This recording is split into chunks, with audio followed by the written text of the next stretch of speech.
Австралийн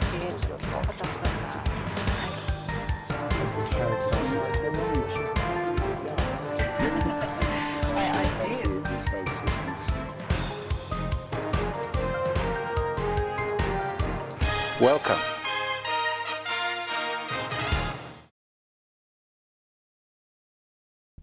Сайн байцгаана уу хүн үзэгчдээ.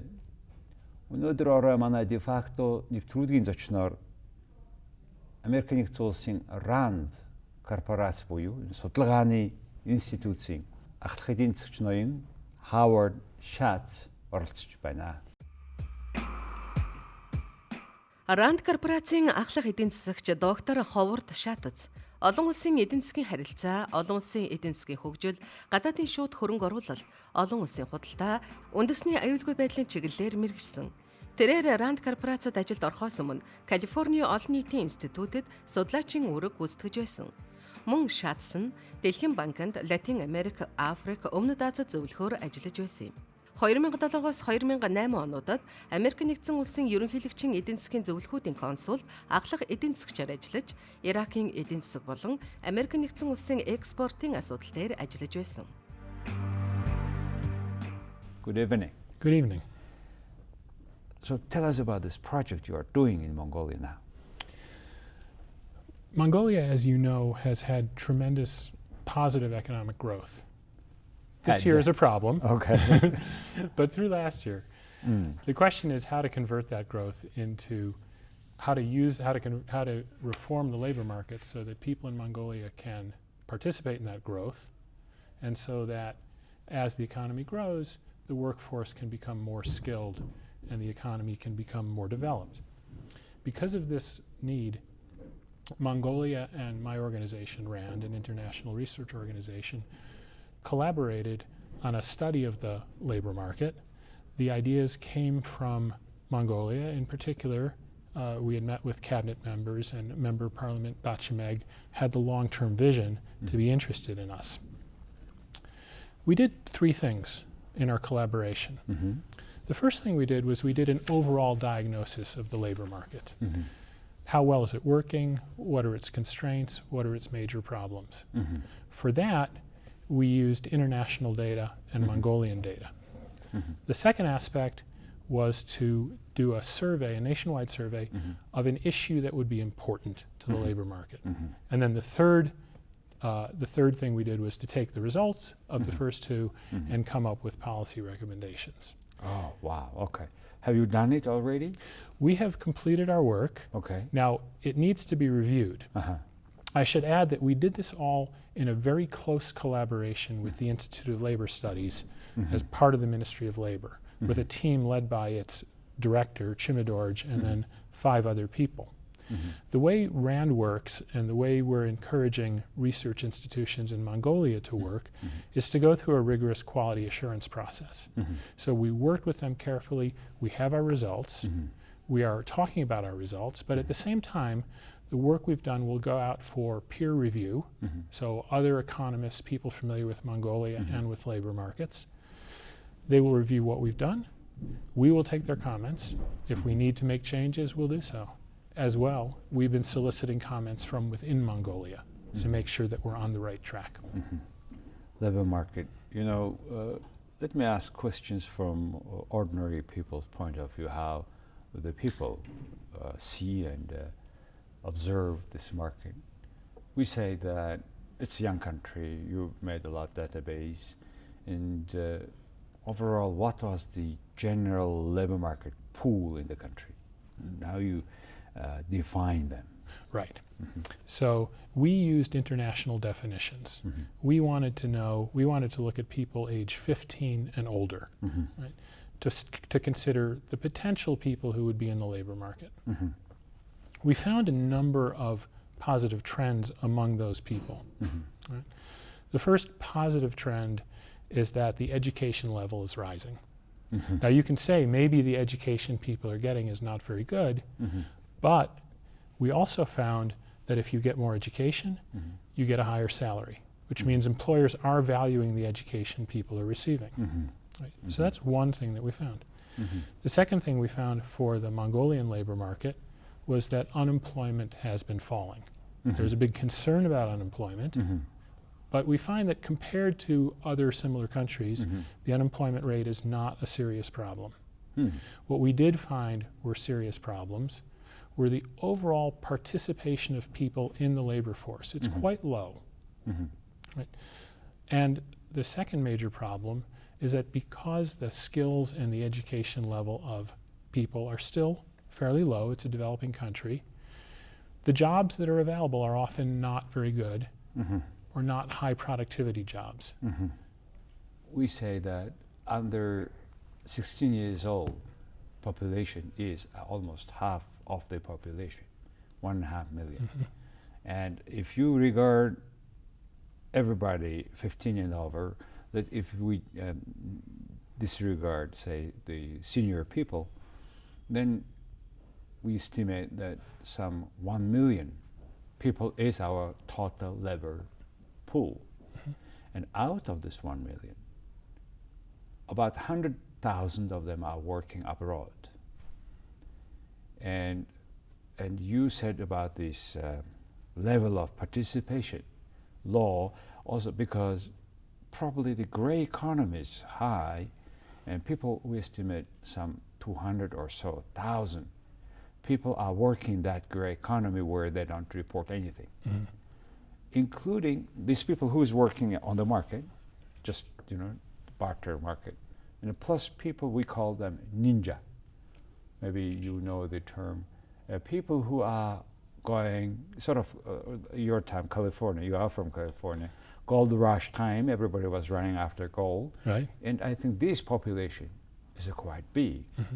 So that these two, say, blocks, the gray market participants and the including all the ninja, we call them, and the 100,000 people who are abroad. So out of 1,700,000 or 650,000 are the people who are working, right? Well, the people who are working in regular jobs, but your points are exactly right. There's an issue with the gray market and with the ninjas, right? Now, because we used Mongolian labor force surveys, the people in the gray market will show up as having a job. So we're not saying that they have a regular workplace, right? Okay. They will show up as having employment. And the issue is it's just not very good employment. And the same thing with the ninjas. And that's what we're trying to differentiate between. Okay, then your statistics on unemployment rate, how do you estimate, or international method estimate the unemployment rate, and how do we do in Mongolia? Okay, so we use the international definition has a threefold test. Number one, you do not have any job. Number two, you are willing and able to work. And number three, you are actively looking for work. Now, in Mongolia, the unemployment rate has been computed with just the first two. Now, there's nothing wrong with that if you are internally consistent. We prefer the threefold test for two reasons. Actively looking. Right, we prefer that for two reasons. One, it allows us to compare Mongolia more easily across countries. Okay, that's the first reason. The second reason is, if you ask somebody, are you willing and able to work, they will probably say yes. Many people will say yes, but are they really serious about it? The way you tell if they're really serious about it is if they're looking. Welcome. Using the Mongolian method, now they say that our unemployment rate is 3.4, etc. Would you agree, or you have different definitions? So I think I'm working from memory here. I think the Mongolian rate is somewhere in the order of around 8, and the international definition is somewhere around 5.2. That was for 2013. This is 2013 now. It has risen in 2014. Okay.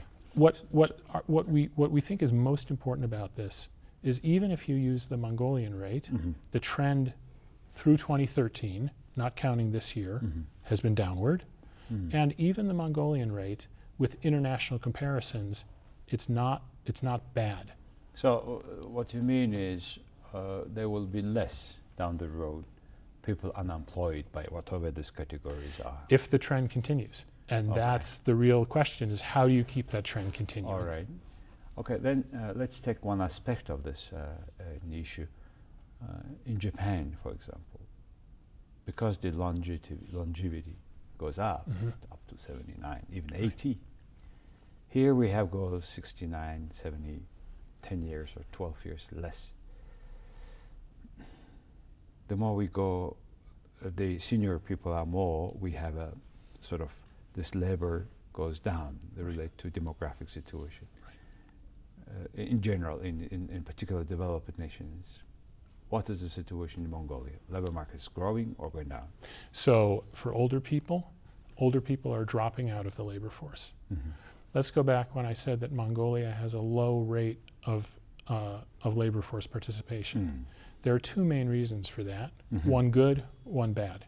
The good reason is that many young people are in education. They're in school, they're building skills.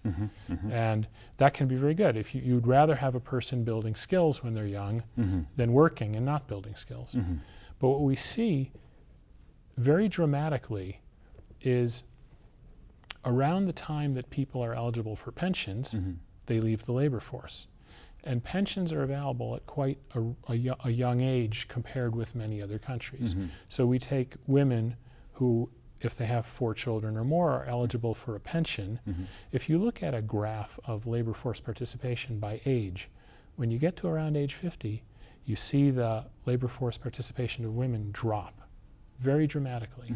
Right? It drops further at age 55 when all women are eligible for pensions. So in some ways, the pension system is giving people an incentive not to work. If people are unable to work for a physical reason, that's a good policy. That's the issue. We have big concern now because our law of pension age for men 60 or women 55, which is way younger than compared to many countries. Do you agree with that point? I think that is right. With which country you would compare? So certainly the United States, the system I know best, people are eligible for a government pension, Social Security, starting around age 62 and a half. But the system is structured in such a way that if you retire at 62 and a half, you get a certain payment. But if you wait and retire at 65, you get a higher payment. Okay? So that's the first thing. That's a good incentive. That is exactly right. It gives you an incentive to stay in the labor force. There's another issue, and this is very relevant to Mongolia.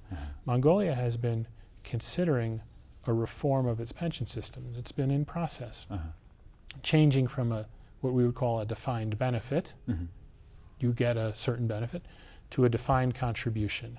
You have to pay in, and then when you retire, you get what you pay in.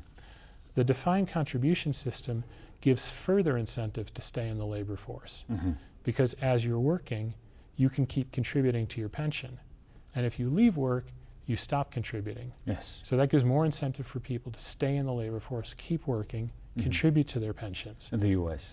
It would work anywhere. I mean, that's under consideration in Mongolia. But yes, in the U.S. Unfortunately, in Mongolia now, they are sort of encouraging a woman to retire at 55 as soon as possible. Right.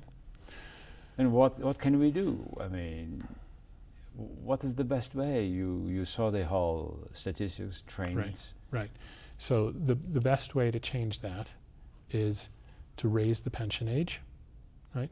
Still have some social payment for women who really can't work. Yes, right? That's a separate issue. That's right. And to have some kind of contribution plan so that people who are working contribute to their pensions, that money is invested, and then when they retire, they're even better off.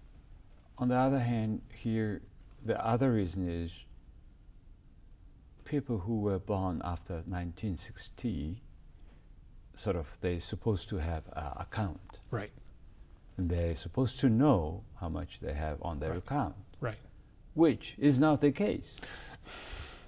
So, would you agree? You have observed that, right? well, you do want to know. I've heard of this. You do want to know how much is in your account. Yes. Right.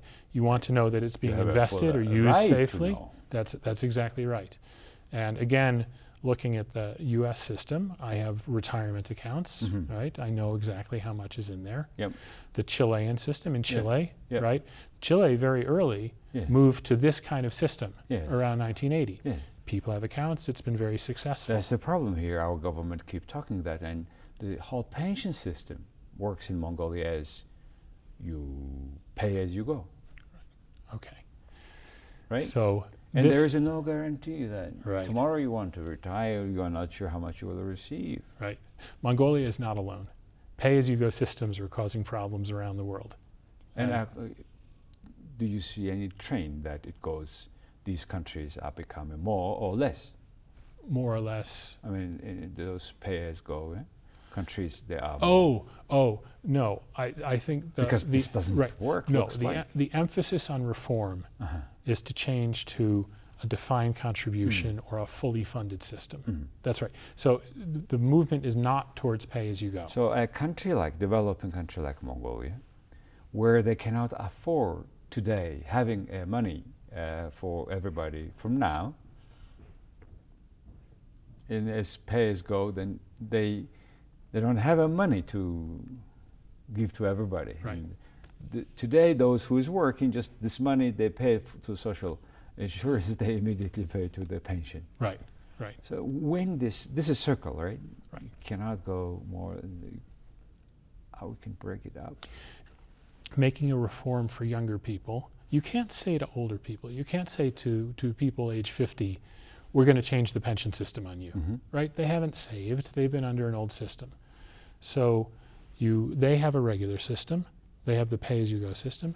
Younger people, you set up accounts for them, and gradually you change the system bit by bit, in stages, that's right.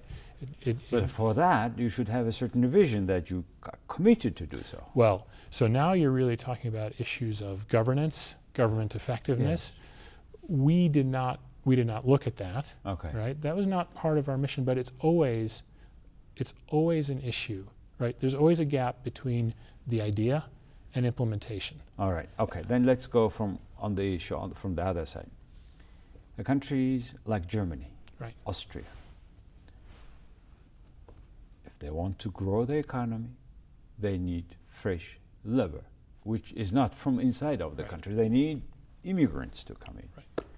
Is it the same situation here or not? No. No. I think Mongolia has a young population. Yep. It doesn't need immigrants. It needs to train that population. Okay, a good point. And at which level? At which level it will? Right now, we know that employers value technical and vocational education, and we know they value university education. I think at minimum, people really should be going through secondary school or technical and vocational education. You don't really want people leaving after just a primary education. Right? That's the first thing. The second thing is, in terms of level, you want to make sure that the education is effective. So the level is not just enough. You want to make sure that people are learning the right skills. Yeah, how to do that? Well, that's not so easy, because you can't predict exactly what jobs will be needed in 10 years, right? But you can look at patterns so far. So let me give you an example. Our partner, the Institute for Labor Studies, does an annual barometer survey where they look at expected hiring and then expected skills entering the labor force. And they find some consistent mismatches. Right? Over the past 3 years, they found some consistent mismatches. Construction sector, transportation sector. Yes. Right? That's a very good signal. You want to improve those programs. Yes. Right? That's the first so thing. So this, in simple words, the demand in growing or some needed, the sector does not have the people skilled enough to meet their requirements. Correct. There are. It's a mismatch. That's right. There's a mismatch. There are two other ways to make sure people have the right skills. One is more connections between employers and the education system. Not just between official employer groups. Right? There are good groups here, MONEF and NCVET, are already talking to the government. But there might be other groups, NGOs or international businesses that are not part of this. You really want as much feedback as possible about what skills will be valued. The third way to make sure that people have the right skills is general skills that are applicable across industries. We found in our survey, we asked young people, what did you study in university? And what job do you have now? Is it in the same field? The majority are in the same field, right? So about, by field, a little more than 50%, but not a large majority. Many young people are in a field that's different from what they studied. No, that's the issue. There's nothing wrong with that, right? You'd want people to have a job that they find rewarding and where they're productive, right? Example from my country, people will study history in university and then they'll go work for an investment bank, for example, okay?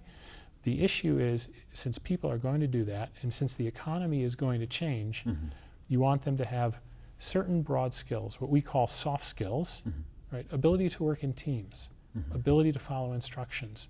Those are very much needed in the economy and very valued by employers. People can be trained, but if they can't work in teams and they can't follow instructions, they can't really be trained on the job. Well, today you are working with certain data. Right. And we want to see the current level accurately, as accurately as possible, and how our system works to have this accurate picture.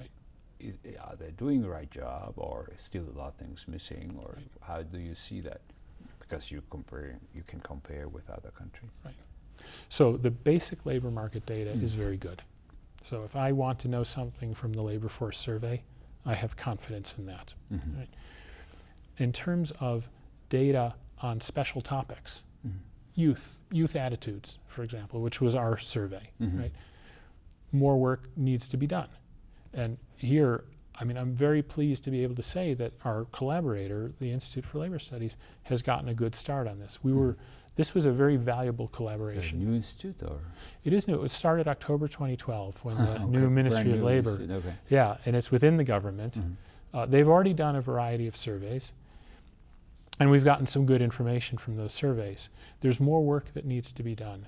We looked at youth because we both thought that that was the most important topic, right, for the future of Mongolia. But we need a better idea of what skills employers need. But that's the point. Right. Do we feel the demand of skilled people? And if we don't meet, which is the case, what is the reason? Is that it is expectations of people going to school, or it is the quality of education system, etc.? Right. Number of reasons. First, there is a quality issue. There are reforms currently taking place in the education system, right? And there's a recognition there about the need for upgrade of quality. Second, we can say that there's a need for more quality in the technical and vocational education system. Again, there are reforms taking place.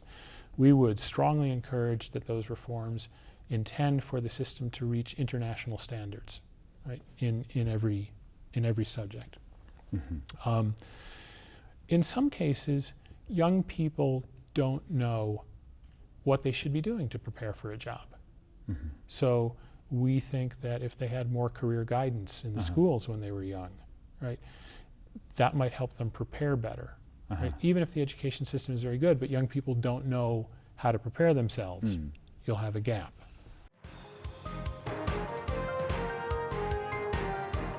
Welcome.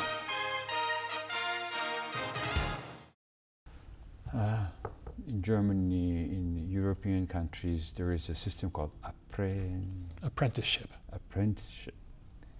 And in the UK, I made a small documentary about the education system in UK. Every student at twice a year goes for 2 weeks, this is program. Maybe we need something like this. We very strongly recommend that. When we talk to employers, our survey was about youth, but we did an overall diagnosis. And as part of that, we met with employers. We also looked at international data on what employers have said. Okay? And employers consistently say they would like new labor market entrants to have more practical skills. Now, they also recognize that somebody coming out of education isn't going to be an experienced worker, but there are ways for students to get those practical skills through internships, through apprenticeships, and we think that much more can be done in the secondary system, in the university system, and in the technical and vocational system to make sure that students do have practical work experience. So, Mr. Shatz, you studied the issue, labor market, youth attitude, and you certainly will prepare a certain report, and that report will be addressing the decision makers or employees, or what kind of report are you going to produce? Right. So we have several audiences. First, let me tell you, we now have a draft of the report that will be reviewed. The report deals with many of the topics we've been talking about. It explains our collaboration, it explains the framework for our analysis, it reports on our findings, and then it gives what we call policy implications or suggestions for how to improve the labor market.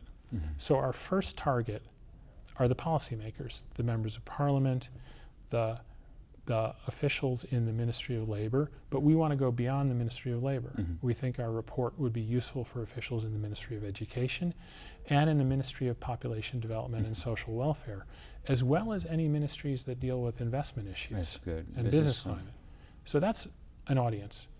Second audience are, I would say, business people, right? People who need to know about the state of the labor market and people who can influence the labor market, right? By their discussions with government officials, by their discussions with educational institutions. The third audience is really the Mongolian public, right? We think that these issues are important for people to understand. And there will be 3 different reports or No, one report? There will be one. Okay. That's the challenge of writing such a report.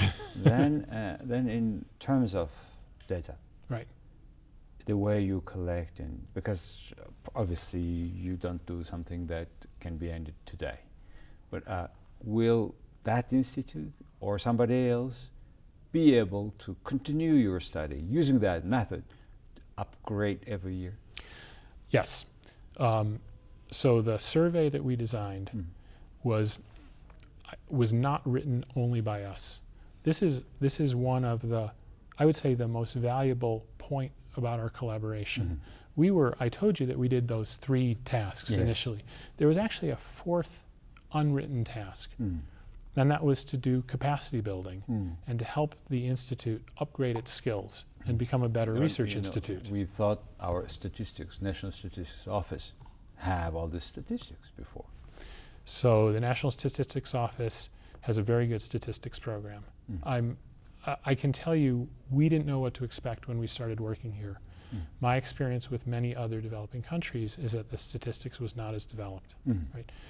We were very pleased to find what we found. We used the labor force survey, we used the household socioeconomic survey, we used the 2013 statistical yearbook, and all of these data sources were extremely helpful. The issue is that no specific statistical agency can collect everything. And I'll give you an example. One of the things we did with the Institute for Labor Studies with their team when they came to America twice, to our offices. They came to our California office, our headquarters, and to our Washington office, where I work. We gave them a talk by one of our staff members in Europe who had worked at a European Labor Research Institute in Germany. Now, you look at Germany, Germany has an outstanding statistical office, but they still have this very large labor research institute that works under the Ministry of Labor, all right? We find this in many other countries. The United States has a Bureau of Labor Statistics, but it has a separate census office. This, our institute, yes, Labor Research Institute, will be able at least to continue this method you started. They co-wrote the survey with us. Their statistician and our statistician work closely together to design the sample. They supervised. We used a company called Sika, but the ILS supervised the survey. We designed the analysis plan with them. They have the survey text. There is nothing that stops them from fielding the survey 4 years from now. Sounds good, and we will have now more sort of a zoom picture of our labor, where we need, where we don't need. That's right. Tell us about that Rand Corporation, which is quite famous, and why is it corporation, though Right. you are such an institute, sort of? Yeah, it's a little bit strange that we are Rand Corporation. We are formally a nonprofit corporation, right? In the United States, nonprofits are incorporated as nonprofits, so we've chosen corporation as our name. Our roots are actually in defense from World War II. There was a small research group that was working for what became the Air Force. When the war ended, the general who was working with that group thought that it was too valuable to lose. And so we were started in the mid-1940s. Eventually we became independent, again in the 1940s. Not financed by the government. Not financed by the government. Since that. Although, well, that's right. Although we do, all of our research is contract research. Most of our research. I see. Okay, okay. So the organization, we eventually diversified. Okay. Right? And we now do United States defense and security. We do health. That's our single biggest research unit is health. Okay. We do labor issues. We do infrastructure issues. We do education. So we're a fully diversified research organization. We work for the U.S. government, for U.S. states, and for foreign governments. We also get foundation funding. I see. So diversified funding, and we get donations because we're a nonprofit. Who is covering your cost in Mongolian research? So this is a contract with the government of Mongolia. Mongolia is covering our costs. And to have such a research in all these fields, you should be zillions of people there. Researchers. How many researchers? Oh, yes. Their total employees are about 2,000. Researchers are about 800. And of those 800, more than half have doctorates. We also have researchers from every field. So I'm an economist, we have medical doctors, we have lawyers, we have engineers, we have physicists, we have historians. So every field. In Mongolia, is it your first project? This is our first Rand. project, and that's right. Well, I hope it is not last project. We hope so too. We need the research in health, in particular, but the field you are touching, and we are so glad that you are touching and raising these sort of issues. Not only just raising, you bring statistics, samples, trends, which is, I think, valuable instruments not only for current but future generations of the country. And it's a great job. Thank you. You're welcome. We're very pleased to be here. Thank you for being my guest. Thank you.